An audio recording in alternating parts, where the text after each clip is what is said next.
है, दोनों ही चार्ज होते हैं और फिर डिस्चार्ज होते हैं। चार्ज क्यों करते हैं? क्योंकि हमें इलेक्ट्रिकल एनर्जी को स्टोर करना होता है बाद में यूज करने के लिए। और डिस्चार्ज कब होता है? जब हम उसी इलेक्ट्रिकल एनर्जी का यूज करते हैं। अब समझ गए?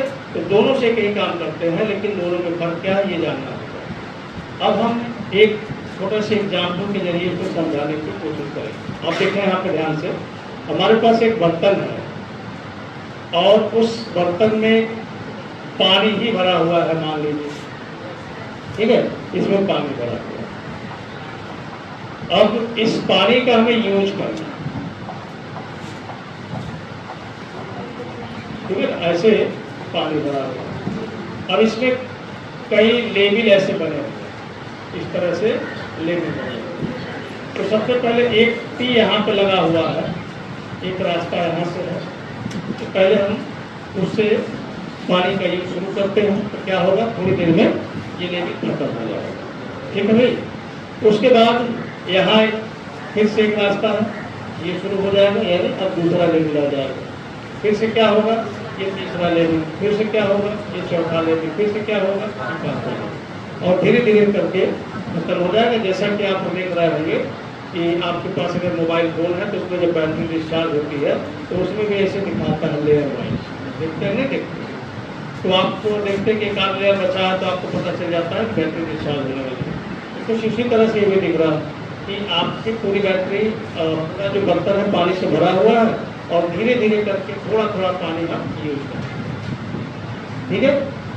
अब जब थोड़ा थोड़ा पानी आप यूज करते हैं तब क्या होगा, जैसे माने यहाँ से पानी निकल रहा है और यहाँ आप सामने खड़े हैं तो उस पानी का बहुत बड़ा प्रभाव आपके ऊपर नहीं पड़ेगा। क्लियर? पानी का प्रभाव तो पड़ेगा लेकिन बहुत बड़ा प्रभाव नहीं पड़ेगा। अब दूसरा प्रोसेस हम बनाते हैं। दूसरा प्रोसेस ये है कि कोई भी यहाँ रास्ता नहीं है, ठीक है, और यहाँ पर एक सिस्टम ऐसा लगा है कि पूरी दीवार एक साथ हट जाए, ठीक है। अब हमें इस पानी का यूज करना है तो इसमें बस एक तरीका है कि अब इस पूरी दीवार को हटाना है। अब इस पूरे दीवार को हम हटा देते हैं, ये दीवार यहाँ पे और ये दीवार यहाँ से हट गई। अब बताओ क्या होगा, पूरा पानी एक साथ निकल जाएगा कि नहीं निकल जाएगा? अब पहले वाले कंडीशन में अगर आप यहीं खड़े हो और फिर दूसरे वाले कंडीशन में खड़े हो तो तब बहुत बड़ा प्रभाव कब पड़ेगा? बोलो भाई, दूसरे केस में बहुत बड़ा प्रभाव पड़ेगा कि नहीं पड़ेगा? ये दोनों में कुछ फर्क नजर आया? दोनों में पहले वाले की धीरे धीरे करके आपने पानी का यूज कर लिया और दूसरे वाले में एक साथ पानी का यूज कर लिया। दोनों में फर्क क्या फर्क है कि नहीं बताइए? है? जैसे मान लो ये दीवार है, अब इसके पीछे बाढ़ आ गई, पूरा दीवार तक पानी भरा, अब आप बैठे हैं, अब दीवार में एक छोटा सा छिद्र कर दिया, इतना छोटा सा पानी गिर रहा है, आप उसके मजे लेंगे, कोई परेशानी आएगी? फिर जब वहाँ खत्म हो गया दूसरा छिद्र कर लिया, फिर उससे पानी आएगा, फिर तीसरा, चौथा, पांचवा, छठवां, ऐसे करते करते उधर तक पूरा पानी इधर चला आएगा, लेकिन बहुत परेशानी आपको नहीं होगी। लेकिन आप यहीं खड़े हैं और उधर पूरा पानी भरा और अचानक दीवार ही गिर जाए तब क्या होगा? तो बहुत बड़ा प्रभाव पड़ेगा। बस यही फर्क है बैटरी और कंडक्टर, बस यही मतलब समझ गए होंगे। बैटरी इलेक्ट्रिकल एनर्जी को क्या करती है? धीरे धीरे देती रहती है और कंडेंसर क्या करता है? एक साथ पूरा दे देता है। अब जब मोटर को चलना होता है, किसी भी चीज को जब हम चलाते हैं, जब गति शुरू करना होता है, कभी भी आप देखेंगे तो जब गति शुरू करना है तो आपको ज्यादा बल लगाने की जरूरत पड़ती है और जब कोई वस्तु गतिमान हो जाती है तब कम बल में ही वो चलती है। समझ गए? तो जब मोटर को चलाना होता है तो अधिक एनर्जी की जरूरत होती है और बैटरी तो थोड़ी दे रही नहीं दे रही। अब समझ पाएंगे नहीं समझता है, बैटरी थोड़ी ही एनर्जी दे रही है, अब वो मोटर नहीं चल रही क्योंकि उसको चलने के लिए अधिक एनर्जी चाहिए। इसके वजह से कैपेसिटर लगाते हैं। कैपेसिटर क्या करता है? जैसे ही आप कैपेसिटर को जोड़ेंगे वैसे ही वो फुल चार्ज हो जाएगा और फिर क्या होगा? तुरंत डिस्चार्ज होगा, मतलब पूरी एनर्जी एक साथ दे देगा और जब पूरी एनर्जी मोटर पाएगा तो वो चल पड़ेगा। चल गया, लेकिन कैपेसिटर क्या हुआ, डिस्चार्ज, और अब बैटरी से उसे एनर्जी मिल रही है और उसकी वजह से अब चल रहा है।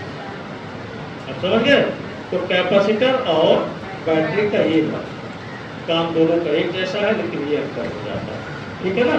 तो जहाँ भी ऐसे कंडीशंस बनेंगे वहाँ हमें कैपेसिटर को यूज करना ही पड़ेगा। ठीक है? इसके अलावा भी बहुत सारे यूज हैं। जब आगे चल के हम लोग अल्टरनेटिंग करंट पढ़ेंगे तो वहाँ और भी यूज कैपेसिटर के देखने को मिलेगा।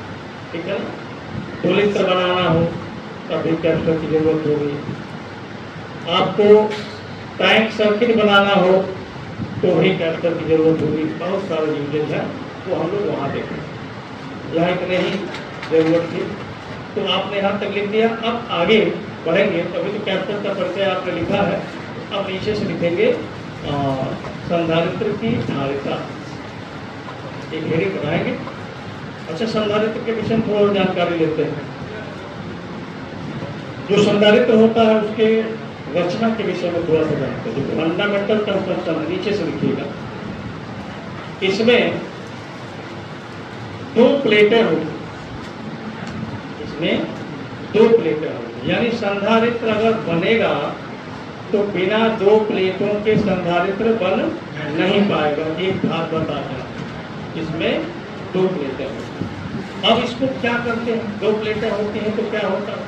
जो आपस में कहीं भी एक दूसरे को स्पर्श नहीं करती, ये भी लिखिए लाइन, जो आपस में कहीं भी एक दूसरे को स्पर्श नहीं करती, वह दोनों प्लेटें कभी भी एक दूसरे से के कांटेक्ट में नहीं होगी, क्योंकि जैसे ही कांटेक्ट में आएंगी अब वो संधारित्र नहीं रह जाएगा। एक दूसरे को स्पर्श नहीं। 2 शर्त हो गया। संधारित्र बनने के लिए क्या क्या चाहिए? पहला, 2 प्लेट होना चाहिए और दोनों एक दूसरे को कहीं भी स्पर्श नहीं कर। क्लियर? एक प्लेट को वैद्युत स्रोत से, एक प्लेट को वैद्युत स्रोत से तथा दूसरे को पृथ्वी से संबंधित कर देते हैं। एक प्लेट को वैद्युत स्रोत से तथा दूसरे को पृथ्वी से संबंधित कर देते हैं। पूरी बात समझ में आ गया? तो संधारित्र बनाना हो तो कैसे बनेगा आप बताइए? 2 प्लेट चाहिए, दोनों एक दूसरे को स्पर्श ना कराएं। ठीक है? और उसके बाद एक को वैद्युत स्रोत से जोड़ेंगे और दूसरे को अर्थ कराएंगे, तुरंत संधारित्र अपने वर्क में आ जाएगा, अपने फंक्शन में आ जाएगा। अब बनावट के आधार पर संधारित्र के कई प्रकार हो सकते हैं। जैसे कि आप देखें, यहाँ पर हमने 2 प्लेट लिया और दोनों को समांतर रख दिया है, तो इसका नाम हो जाएगा समांतर प्लेट संधारित्र। इसका क्या नाम हो गया? और ये देखो, वैद्युत स्रोत से जोड़ दिया और इसको अर्थ कर दिया। ठीक है? इसको क्या किया? अर्थ कर दिया। ठीक है? अब ऐसा करते क्यों? पहले इसको समझा जाए थोड़ा सा। संधारित्र की परिभाषा जब आपने पढ़ा तो उसमें क्या बताया गया कि संधारित्र ऐसा समायोजन है, ऐसी युक्ति है जिसका आकार या रूप बदले बिना ही धारिता को बढ़ाया जाता है। तो अब ये हम लोग चेक करने जा रहे हैं कि किस तरह से इसकी धारिता बिना आकार और रूप के बदले बढ़ता है। देखिए, सबसे पहले हमारे पास एक चालक हम लोगों ने ले लिया या एक प्लेट ले लिया। अब इस प्लेट को हमने स्रोत से जोड़ दिया। अब ये आवेशित होने लगा और आपको इसके पहले से पता है कि हर चालक की अपनी एक निश्चित धारिता होती है जहाँ तक वो आवेश को ग्रहण करेगा, उसके बाद ग्रहण करना बंद कर देता है। तो अब इसने आवेश लेना शुरू किया और कुछ समय के बाद ये आवेश ग्रहण करना बंद किया। अब हम दूसरे तरह से समझने की कोशिश करते हैं कि ये कब आवेश ग्रहण करना बंद करता है। पहला तरीका इसमें ये होता है कि आप कहेंगे कि इसकी धारिता समाप्त हो गई। इसका दूसरा मतलब क्या होता है? इसका दूसरे मतलब का जो कंसेप्ट है यहाँ है कि जो आवेश है हमेशा उच्च विभव से निम्न विभव की ओर जाता है और तब तक जाता है जब तक कि दोनों बिंदुओं का विभव बराबर ना हो जाए। इसका मतलब समझ में आ गया कि धारिता समाप्त होने का अर्थ ये भी है कि इसका विभव उच्च था जहाँ से जोड़ा गया स्रोत का, और इस चालक का विभव क्या था, नेत्र था। इसलिए स्रोत से होकर आवेश चालक में जाने लगा। तब तक ही आवेश चालक में जाएगा जब तक कि दोनों का विभव आपस में बराबर ना हो जाए।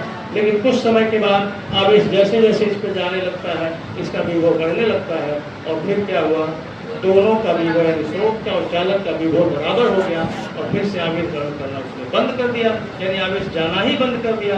इसका मतलब उसकी धारिता समाप्त। अब धारिता को बढ़ाने का तरीका क्या हुआ, एक बार फिर से इस सेंटेंस को आप सुने कि चालक का विभव बढ़ गया और बढ़ के स्रोत के विभव के बराबर हो गया।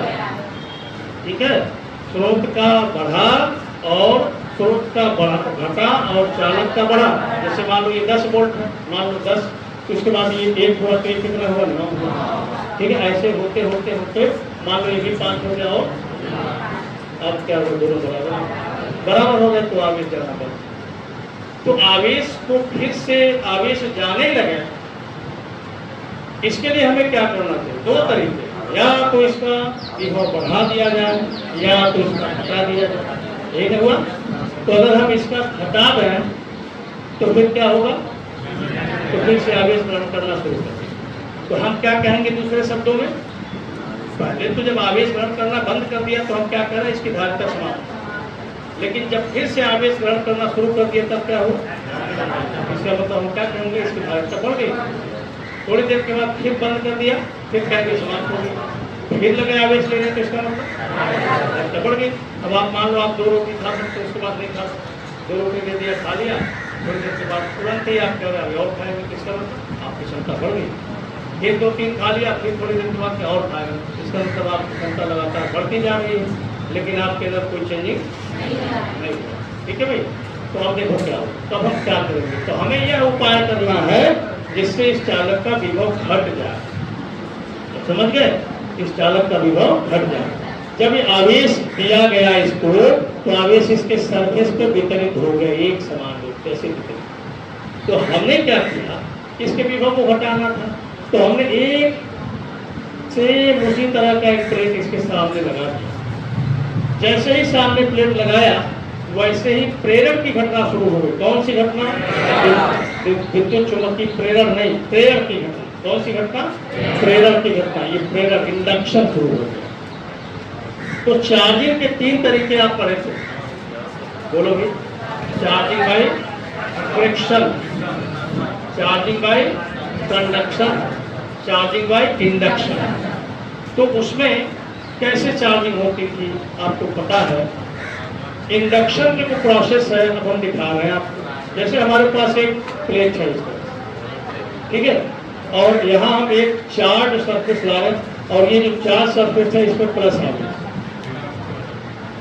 किसी भी कोई कंडक्टर है या जो भी है, कोई पदार्थ है, उसमें आप देखेंगे प्लस और माइनस आवेश सामान्य अवस्था में प्लस और माइनस दोनों एक साथ ऐसे रहते हैं। प्लस के साथ ही हमेशा क्या होता है, माइनस लगा होता है, फिर प्लस के साथ माइनस लगा होता है। ठीक है, हर जगह ऐसे दिखते हैं। तो जब ये चार्ज प्लस चार्ज आया नजदीक में, तो इसमें प्लस और माइनस दोनों हैं, तो किस पर बल लगेगा, माइनस को खींचेगा और प्लस को दूर करेगा। तो प्लस क्या करेगा, दूर भागेगा। ध्यान दीजिए, तो माइनस इधर आया, प्लस इधर से। तो देखो यहाँ वाला माइनस है, ये वाला यहाँ आया, ऐसे आता गया, ये प्लस यहाँ होता। अब समझ गया कि नहीं समझ गया, कुछ समझ में आया। माइनस इधर चला आया और प्लस इधर चला गया, और इसी तरह से होते होते एक प्लस यहाँ पे बाहर निकल जाएगा।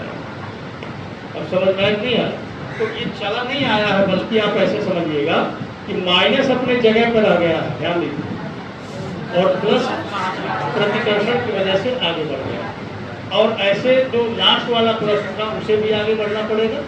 तो इधर का इसका सरफेस क्या हुआ, ऋणात्मक चार्ज हो गया कि नहीं हो गया, और इधर वाला चार्ज का मतलब हमने समझाया था अतिरिक्त। जब इस प्लस के साथ एक माइनस है तो नेट चार्ज शून्य है, अतिरिक्त नहीं है तो आप उसे चार्ज कहते ही नहीं है। लेकिन जब प्लस इसका हट गया तो माइनस क्या हुआ, अतिरिक्त हो गया। तो ये जो सरफेस है इसका नेगेटिव चार्ज, इसको तो ठीक है, काम यहाँ होगा, इसके सामने जितना प्लस है उतने ही यहाँ पे क्या आएगा भाई, माइनस आ जाएगा। इस तरह से इसका जो सरफेस है माइनस चार्ज हो गया, और इसी के वजह से इसका जो विभव है वो घट गया। विभव क्या हुआ, घट गया। और विभव जब घटा तब ये क्या करेगा, फिर से आवेश ग्रहण करना शुरू करेगा। इसके आकार में कोई चेंजिंग नहीं किया गया, लेकिन धारिता बढ़ गई कि नहीं बढ़ गई, आवेश ग्रहण करना फिर से इसने शुरू कर दिया। इसके बाद हम क्या करते हैं, अब जितना माइनस आपको पता है उतना प्लस इधर बना कि नहीं बना, देखो यही मैंने बताया था आपको। जब ये प्लस बन गया तो ये सब बैलेंस हो गया, फिर से आवेश ग्रहण करना बंद हो गया। अब हम क्या करते हैं, इसको पृथ्वी से जोड़ अर्थ कर देते हैं। और जब ये अर्थ होता है, पृथ्वी क्या है, इलेक्ट्रॉनों का भंडार। जैसे जोड़ते इलेक्ट्रॉन जाता है, एक प्लस को खत्म करते हैं, तो फिर से माइनस अतिरिक्त हुआ कि नहीं हुआ, तो फिर से क्या हुआ, पोटेंशियल डिफरेंस बढ़ा, यानी विभव इसका फिर से घट गया। और जब विभव घट गया तब क्या हुआ, फिर से आवेश ग्रहण करना इसने शुरू कर दिया।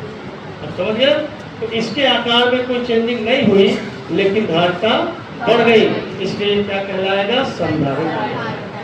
अब इस संधारित्र की बनावट में आपने देखा कि दो समांतर प्लेटों का यूज किया गया है, इसलिए इसका नाम क्या होगा, समांतर प्लेट संधारित्र। तो इस तरह का जो संधारित्र बनेगा इसका नाम होगा समांतर प्लेट संधारित्र। तो बनावट के आधार पर अलग अलग प्रकार के संधारित्र मिल सकते हैं। समांतर प्लेट संधारित्र बहुत मजेदार चैप्टर, इसमें बहुत सारे सवाल मिलेंगे, लगभग 250 क्वेश्चन हम कराएंगे इसमें, और 250 करेंगे तब जाके कंसेप्ट आपका मतलब तब हर तरह के सवाल आ जाए। ठीक है, 2-4 सवाल करने से काम नहीं करेंगे। तो ये हो गया समांतर प्लेट संधारित्र। अब देखो जरा ध्यान दें, अब हम क्या कर रहे हैं, खोखले गोलों को लेते हैं, स्फेरिकल सेल ले लेते हैं, ऐसे दो गोले संकेंद्रीय एक साथ खोखले गोले हैं और संकेंद्रीय है, यानी दोनों का केंद्र एक ही है। अब उसमें भीतर वाले गोले को हम क्या करते हैं, वैद्युत स्रोत से जोड़ देते हैं। अब देखिए, अब कार्ड लगा हुआ है, कार्ड की वजह से वो इलेक्ट्रिकल कंडक्टर नहीं है, इलेक्ट्रिक कंडक्टर नहीं है, इसकी वजह से दोनों आपस में स्पर्श नहीं कर रहे हैं। यह बात हमेशा ध्यान रखना है कि दोनों प्लेटें स्पर्श न करें। इसको धन 4 से जोड़ा तो इसके बाहरी सरफेस पर क्या होगा, प्लस प्लस प्लस ऐसे वितरित हो जाएगा। और यहाँ देखते जाएंगे आप, इसके सामने जो यहाँ पर सतह है इसमें क्या होगा, माइनस ऐसे वितरित हो जाएगा। और इसको हम क्या करेंगे, पृथ्वी से संबंधित कर देंगे। ये हो गया, इसका नाम है गोलीय संधारित्र, क्योंकि गोलाकार है ना, तो ये गोलाकार संधारित्र हो गया या फिर गोलीय संधारित्र। अब समझ में आया कि नहीं आया, दूसरी बात जानना है आप, ये तो हमने बना दिया। अब इसका हम लोग निकालेंगे, इसका जो वैद्युत धारिता उसके लिए एक्सप्रेशन व्यंजक प्राप्त करेंगे। अब इसका रेडिएशन ए और बी मान लेते हैं, ध्यान से देखिए। तो जब इसका हम कैपेसिटेंस निकालेंगे तो C इक्वल टू हो जाता है 4 pi epsilon not AB/B minus. ये फार्मूला इसका आएगा, ये तो बताया जाएगा, लेकिन हम इसको क्यों बता रहे हैं, ये फार्मूला आया जब हम ऐसे इसको बनाएंगे तब। लेकिन आपको पता है कि अगर हम इसको उल्टा का मतलब क्या हुआ कि भीतर वाले गोले को हम अर्थ करा दें और बाहर वाले गोले को हम स्रोत से जोड़ दें, तब धारिता का क्या सूत्र होगा, ये कंपटीशन में बहुत पूछता है। और आपको लगता है कि हम क्या करें, ए और बी को आपस में चेंज कर, यही लग रहा ना, अगर ऐसा लग रहा है तो बहुत गलत लग रहा है, क्योंकि सही नहीं होगा, गलत। तो इस पर चर्चा हम लोग उसी समय करेंगे जब इसका यह फार्मूला डिराइव करेंगे, और तब फिर बदल के भी हम लोग देखेंगे क्या हो सकता है। क्लियर हो गया ना। चलिए, अब ऐसे ही तीसरे नंबर पे हम देख सकते हैं, हम क्या करें, खोखले बेलनों का यूज कर लेते हैं हम। ऐसे एक अंदर वाला खोखला गोला और इसके बाहर का एक खोखला गोला ले लेते हैं, ठीक है भाई। इस तरह से एक ऐसे खोखले गोले का हम लोग यूज करें, ठीक है। और फिर क्या करना होता है, बस वही अंदर वाले गोले को स्रोत से जोड़ दिया और बाहर वाले गोले को अर्थ कर दिया। तो क्या होगा, इसका बाहरी सरफेस पे प्लस चार्ज आ जाएगा, ठीक है, और भीतरी सरफेस पे भीतर वाले बेलन के बाहरी सरफेस पे, बाहर वाले बेलन के भीतरी सरफेस पे माइनस आ और भीतर वाले के बाहरी पर प्लस आ जाए। तो इस तरह से संधारित्र बन गया। इसका नाम हो जाएगा, आकार के हिसाब से इसका नाम क्या होगा, बेलनाकार संधारित्र। ठीक है, ये जो बेलनाकार संधारित्र है, इसके धारिता का व्यंजक आपके कोर्स में सीधे तो नहीं है, लेकिन पूछा तो जाता है, कहीं कहीं इधर उधर करके जरूर पूछता है।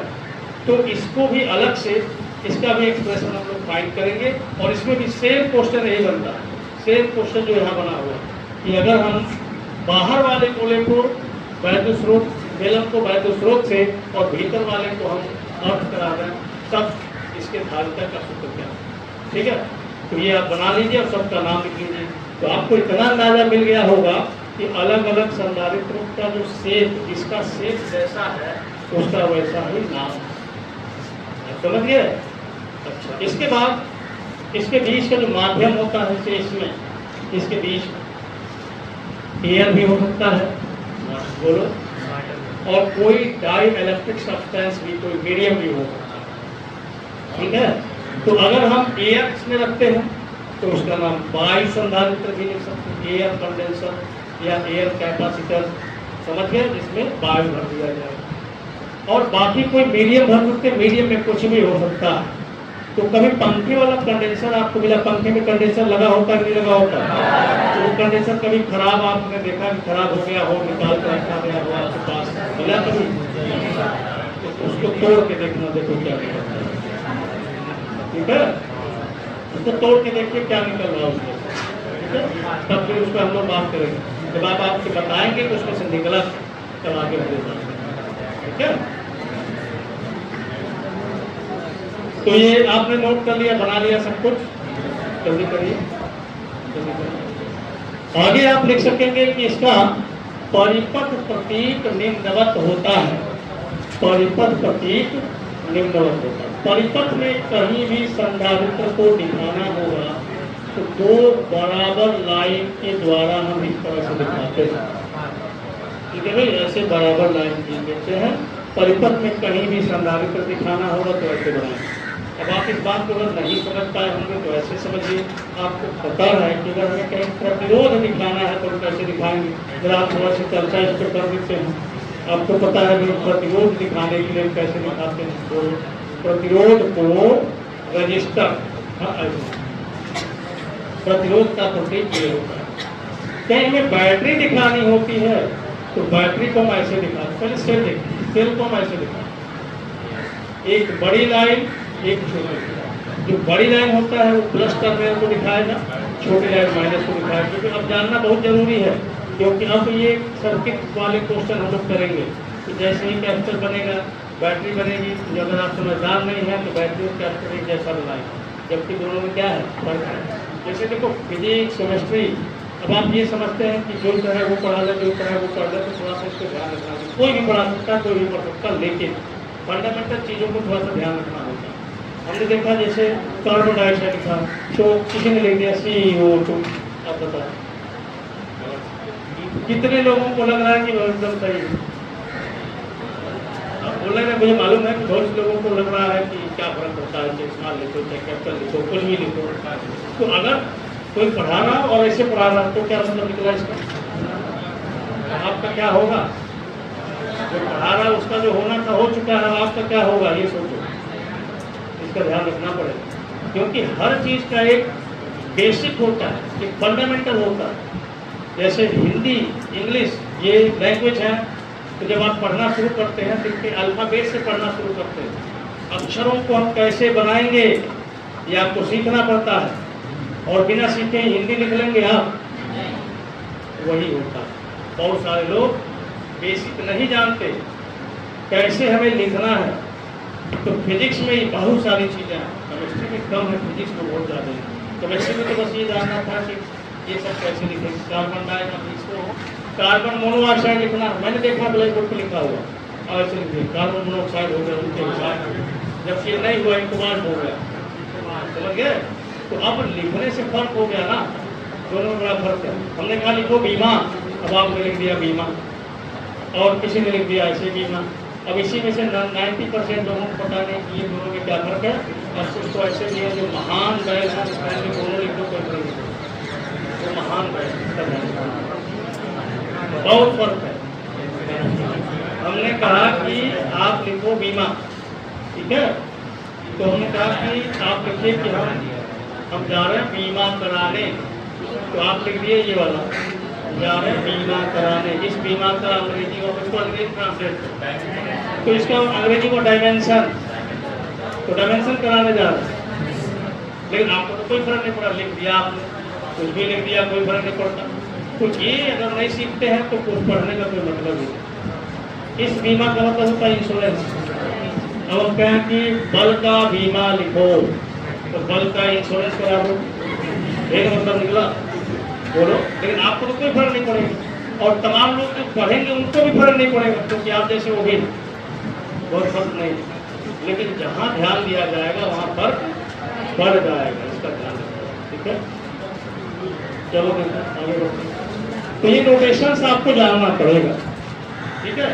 ये नोटेशंस जितने भी हैं सब अच्छी तरह से जानना पड़ेगा। ये रजिस्टर है, ये सेल है, और ये देखो, ये देखो, ये क्या है? कॉम्बिनेशन है, grouping of cell in cell to be battery. ये है बैटरी। तमाम सेल को जब जोड़ देते हैं तब क्या बनती है? बैटरी कैसे बनती है? सेलों को जोड़ने से। बैटरी कैसे बनती है? सेलों को जोड़ने से। आपके मोबाइल में सेल है कि बैटरी है? सोच के कर लेता है। अब वो आप बताइए, ये प्लस है माइनस, ठीक है भाई? तो आप देख लीजिए, तो ये सब नोटेशन आपको मालूम है। फिलहाल अब देखिए, ये है ऐसा, ध्यान देना, ये ऐसा कैरेक्टर है जिसकी धारिता नियत है, नहीं बदल सकती। अब इसी में एक ऐसे बना लो, ऐसे तीर लगा। अब ये एक ऐसा कैरेक्टर है जिसकी धारिता बदल सकती है, परिवर्ती संधारित्र। अब आप सोचेंगे कि धारिता बदलेगी कैसे, ठीक है? धारिता कैसे बदलेगी? ये जब हम लोग धारिता का व्यंजक प्राप्त करेंगे तब पता चलेगा कि धारिता कैसे बदलेगी। धारिता को प्रभावित करने वाले कारक, संधारित्र की धारिता किन किन बातों पर निर्भर करती है, जब हम लोग पढ़ लेंगे तो पता चलेगा कि प्लेटों के क्षेत्रफल पर निर्भर करती है, प्लेटों के बीच की दूरी पर निर्भर करती है, माध्यम के परावैद्युतांक पर निर्भर करती है। प्लेटों के क्षेत्रफल बढ़ाने से धारिता बढ़ जाती है। तो एक ऐसा कैरेक्टर हम रखते हैं जिसका क्षेत्रफल आवश्यकता अनुसार हम बढ़ा सकें, घटा सकें, तो उसकी धारिता बदल जाएगी कि नहीं बदल जाएगी?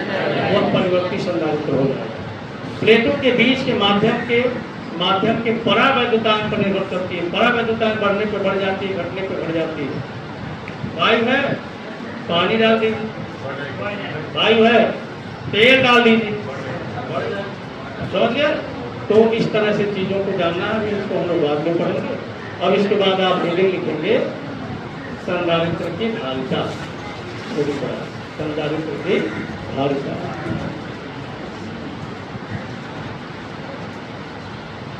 चलिए लिखिए, संधारित्र को दिए गए आवेश, संधारित्र को दिए गए आवेश तथा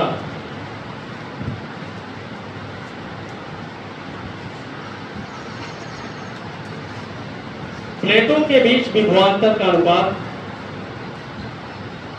प्लेटों के बीच विभवांतर का अनुपात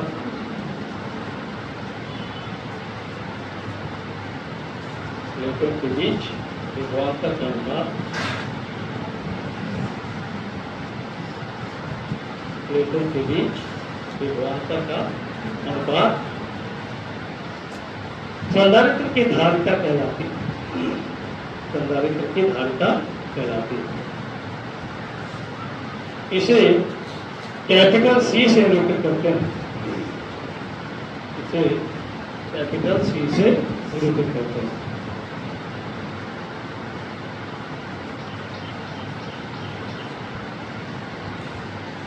हो गया। तो सब कुछ सेम है, जो किसी चालक की धारिता का परिभाषा था वही इसका भी है। आगे आप लिख दीजिए नीचे नीचे से, यदि संधारित्र को दिया गया आवेश स्मॉल q एवं प्लेटों के बीच का विभवांतर कैपिटल V हो,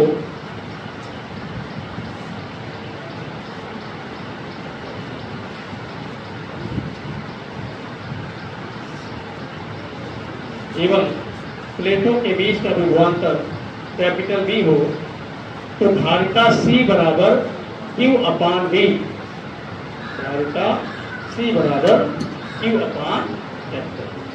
बाकी का मात्रक और विमेय सूत्र आप लिख लेंगे, कोई कंफ्यूजन किसी को, क्योंकि ये पहले से लिख चुके हैं। क्लियर? मात्रक क्या होगा? SI मात्रक क्या? फैराड। SI मात्रक क्या होगा?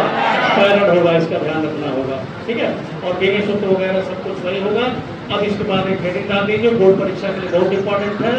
आप हेडिंग लिखिए, समांतर प्लेट संधारित्र के धारिता का व्यंजक, मोस्ट इंपॉर्टेंट है।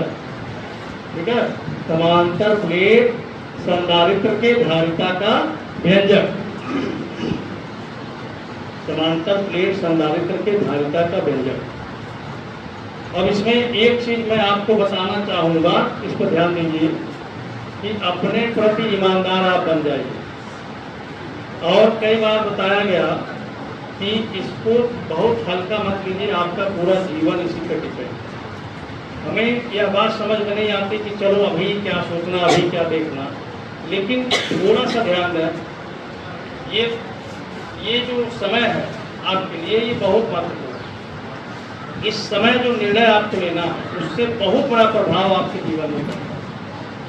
अभी आपको बहुत छोटा दिखाई पड़ेगा, मतलब आपको लगेगा कोई फर्क नहीं पड़ता, आप हंसेंगे, बार बार हंसेंगे, जब भी हम कहेंगे तो आप हंसेंगे।